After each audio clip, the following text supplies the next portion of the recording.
Hello ways அனைவருக்கும் தங்களுடைய முகத்தில் பவுடர் போடுகிறீர்கள் இல்லையா? நீங்கள் எங்கேயாவது வெளியே செல்ல விரும்பினா உங்கள் முகத்தை கழுவி பிறகு முகத்தில் பவுடர் போட்டுக்கொண்டு வெளியே செல்கிறோம். மேலும் நீங்கள் வீட்டில் முகத்தை கழுவும் ஒவ்வொரு முறையும் உடனடியாக முகத்தில் பவுடர் போடுவீங்க. நீங்கள் வெளியே சென்றால் உங்கள் கைக்குட்டைகளிலும் சிறிதளவு பவுடர் எடுத்துக்கொள்வீங்க. உங்களில் சிலர் நிச்சயமா அப்படி ஒருவராக இருப்பீங்க. அப்படி என்றால் உண்மையான பவுடரை எப்படி தயாரிக்கிறார்கள் என்று நீங்கள் எப்போதாவது யோசிச்சிருக்கீங்களா? உங்களுக்கு பவுடரை பற்றி எதுவும் தெரியவில்லை என்றால் பவுடரை எப்படி தயாரிப்பது, இந்த பவுடருடன் என்ன சேர்க்கிறாங்க, இது சருமத்திற்கு ஏதாவது செய்கிறதா, இந்த பவுடர் புற்றுநோயை ஏற்படுத்துமா என்பதை தெளிவாக தெரிந்து கொள்வோம். பெரும்பாலும் நம்மில் பல பேர் பயன்படுத்தப்படும் பான்ஸ் பவுடர் சரிதானே? ஆனா இந்த டால்கம் பவுடர் ஒரு பாறையிலிருந்து தயாரிக்கப்படுகிறது என்பது உங்களுக்கு தெரியுமா? அந்த பாறையிலிருந்து தான் தூள் எடுக்கப்பட்டு நன்றாக அரைக்கப்படுகிறது. அதிலிருந்து எடுக்கப்படும் தூளை நாம் முகத்தில் பூசுகிறோம். எனவே அந்த பாறை தூளை கொண்டு காம்பாக்ட் பவுடர், கோடையில் குளிர்ச்சியை தரும் டெர்மிகூல் பவுடர், டால்கம் பவுடர் ஆகியவற்றை தயாரிக்கிறோம். இந்த பாறை சோப்புகள் என்று அழைக்கப்படுகிறது. இந்த பாறையில குளோரைட் கார்பனேட் எனப்படும் தாதுக்கள் உள்ளது. அதனால தான் இந்த கல்லிலிருந்து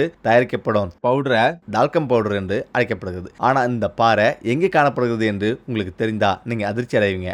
இந்த பாறை பூமிக்கடியில பல கிலோமீட்டர் ஆழத்துல அமைந்துள்ளது. இதை எப்படி தோண்டி எடுக்க முடியும்? பூமி கீழே செல்வதற்காக ஒரு சுரங்கப்பாதை அமைக்கப்பட்டுள்ளது. அந்த சுரங்கப்பாதை வழியா நீங்கள் மெதுவா சோப்புகளை தேடி செல்றீங்க. இங்க நீங்க பார்த்தா பூமிக்கடியில உள்ள சுரங்கப்பாதையில இந்த சோப்புகள் எப்படி இருக்கிறது என்பதை நீங்க தெளிவாக காண்பீர்கள். கீழே செல்வதற்காக ஒரு சுரங்கப்பாதை அமைக்கப்பட்டுள்ளது. அந்த சுரங்கப்பாதை வழியா மெதுவாக சோப்புகளை நோக்கி செல்றாங்க. இங்க நீங்க பார்த்தா பூமிக்கடியில் உள்ள சுரங்கப்பாதையில இந்த சோப்புகள் எப்படி இருக்கிறது என்பதை நீங்கள் தெளிவாக காண்பீர்கள். அது அவ்வளவு வெண்மையாக இருக்கிறது. அதை உங்க கையில பிடிச்சா போதும், பாறை கீழே விழுந்துவிடும். அதை மெதுவாக தோண்டி எடுக்கிறார்கள். வெளியே எடுக்கப்பட்ட பாறையை ஒரே இடத்துல வச்சு அனைத்தையும் ஒரு கோல்கான வழியா அனுப்புறாங்க. டால்கம் பவுடர் தயாரிக்கும் தொழிற்சாலைக்கு வருது. தொழிற்சாலைக்கு கொண்டு வரப்பட்ட பெரிய பாறை ஒரு பெரிய அரைக்கை இயந்திரத்துல போடப்பட்டு சிறிய துண்டுகளா வெட்டப்படுது. பிறகு அந்த சிறிய துண்டுகள் மற்றொரு அரைக்கை இயந்திரத்தில் போடப்பட்டு மிகவும் நுண்ணிய தூளா அரைக்கப்படுது. அவ மிகவும் நுண்ணிய தூளா மாறும் வரை அதே இயந்திரத்தில் போடப்படுகிறது. நுண்ணிய தூள் ஒரு வகை சல்லடை வழியா செலுத்தப்பட்டு 3 முறை சலிக்கப்படுது. அந்த துகள் ஏதுமின்றி மிகவும் மென்மையாக சலிக்கப்படுது. சலிக்கப்பட்ட தூள் வெளியே எடுக்கப்பட்டு பெரிய பைகளில் அடைக்கப்படுது. அது மற்றொரு பிரிவுக்கு அனுப்பப்படுது. அந்த பையில கொண்டு வரப்பட்ட தூள் அங்குள்ள ஒரு கலக்கில போடப்பட்டு அதனுடன் பல்வேறு நறுமணம் மற்றும் பல்வேறு மூலப்பொருட்கள் சேர்க்கப்படுது. அவற்றின் பிராண்டுகளை பொறுத்து 30 நிமிடங்களுக்கு ஒன்றா கலக்கப்படுது. அதாவது இந்த தூளின் மூலப்பொருட்கள் நன்றாக கலக்கப்பட்டு அதற்கு பிறகு விற்கப்படுது. கலக்கப்பட்ட தூள் பாச செய்யும் இயந்திரங்களின் உதவியுடன் தூள் பெட்டியில் அடைக்கப்படுது. அதாவது இயந்திரம் தூளை சமமா பரப்புது. பிறகு மற்றொரு இயந்திரம் தூள் பெட்டியின் மீது மூடிகளை இட்டு அதை விற்று தானாகவே வெளியே அனுப்புது. இதன் மூலம் கிடைக்கும் பணம் சந்தைப்படுத்தப்பட்டு விற்கப்படுது. இருப்பினும் இந்த டால்கம் பவுடரை பூசுவது உயிருக்கு ஆபத்தான அபாயத்தை ஏற்படுத்துகிறது என்பது தெரியுமா?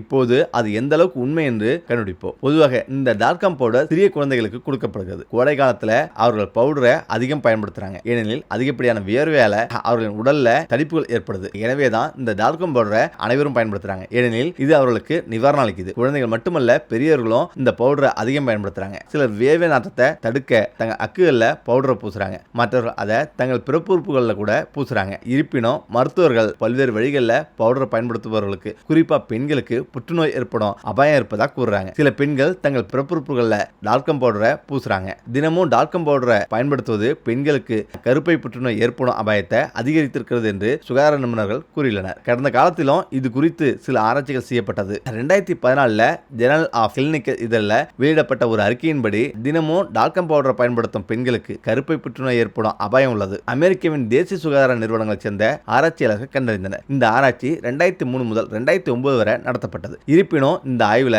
5084 பெண்கள் பங்கேற்றனர். தங்கள் பிறப்புறுப்புகளில் அடிக்கடி டால்கம் பவுடரை பயன்படுத்தும் பெண்களுக்கு கருப்பை புற்றுநோய் ஏற்படும் அபாயம் 24% அதிகமாக இருப்பதாக இந்த ஆய்வு கண்டறிந்துள்ளது. இதை குணப்படுத்துவது கடினமாகிறது. இதன் காரணமா இந்த புற்றுநோயால பாதிக்கப்பட்ட ஒவ்வொரு 130 பேர்ல ஒருவர் இறக்கிறார். கருப்பை புற்றுநோய் ஒவ்வொரு ஆண்டும் உலக அளவில் சுமார் 3 லட்சம் மக்களை பாதிக்கிறது. ஒவ்வொரு 87 பெண்கள்ல ஒருவருக்கு இந்த புற்றுநோய் வருவதா மதிப்பிடப்பட்டுள்ளது. இதன் காரணமாகவே பெண்கள் டால்கம் பவுடர் விஷயத்தில் கவனமாக இருக்க வேண்டும் என்று ஆராய்ச்சியாளர்கள் கூறியுள்ளனர். குறிப்பா அடிவயிற்றில் பவுடரை பயன்படுத்தக்கூடாது என்று பரிந்துரைக்கப்படுகிறது. உண்மையில் அந்த பொடியில ஆஸ்பெஸ்டாஸ் எனப்படும் ஒரு தனிமம் உள்ளது.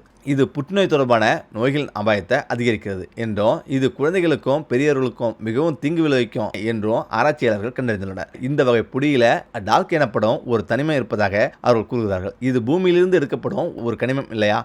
இருப்பினும் இந்த பொடி ஈரப்பதத்தை உறிஞ்சுவதற்கும் உராய்வை குறைப்பதற்கும் பயனுள்ளதாக இருப்பதால அழகு சாதன நிறுவனங்கள் பேபி பவுடர் மற்றும் ஐ ஷேடோ போன்ற பிற பொருட்களை தயாரிக்க பயன்படுத்தப்படுகிறது. இதே போல டால்கம் பவுடரிலும் ஆஸ்பெஸ்டாஸ் காணப்படுகிறது. மேலும் டால்க் பூமியிலிருந்து எடுக்கப்படுவதால இந்த ஆஸ்பெஸ்டாஸ் உடலில் உறிஞ்சப்படுவதில்லை. சுவாசிச்சா புற்றுநோய் ஏற்படும் அபாயம் உள்ளது. எனவே இது போன்ற அழகு சாதன பொருட்களை பயன்படுத்தக்கூடாது என்று மருத்துவர்கள் கூறுகிறார்கள். ஏனெனில் அதில் புற்றுநோய் உண்டாக்கும் பொருட்கள் இருக்கலாம். புற்றுநோய் குறித்த ஆராய்ச்சியின் போது டால்கம் பவுடர்ல புற்றுநோயை உண்டாக்கும் பொருட்கள் இருப்பது கண்டறியப்பட்டுள்ளது. இந்த டால்கம் பவுடர் துகள்களை அணிவது மட்டுமல்லாம சுவாசிச்சாலும் நுரையீரல் புற்றுநோய் உருவாகும் அபாயம் இருப்பதா கடந்த காலத்துல கூறப்பட்டுள்ளது. இது பொதுவா மண்ணிலிருந்து தயாரிக்கப்பட்டாலும் இந்த பொடியிலிருந்து உள்ள கல்நார் மிகவும் அபாயகரமான பொருள் என்று அறியப்படுகிறது. ஆகவே நீங்களும் இந்த பொடியை பயன்படுத்தினா உடனடியாக மாற்றுங்க. ஆனா இந்த பொடி நமக்கு என்ன செய்யும் என்று நீங்கள் யோசிக்கலாம். ஆனா நீங்கள் அதை தினமும் பயன்படுத்தினா அதில் உள்ள நச்சு பொருள் எந்த நேரத்தில் அது புற்றுநோய்க்கு வழிவகுக்கும் என தெரியாது. இந்த பொடிகளை வைத்து எனவே அவற்றை கையாளும் போது மிகவும் கவனமாக இருங்க. மேலும் இந்த வீடியோ உங்களுக்கு பிடிச்சிருந்தா லைக் பண்ணுங்க, கமெண்ட் பண்ணுங்க. மீண்டும் அடுத்த சந்திப்போம். நன்றி, வணக்கம்.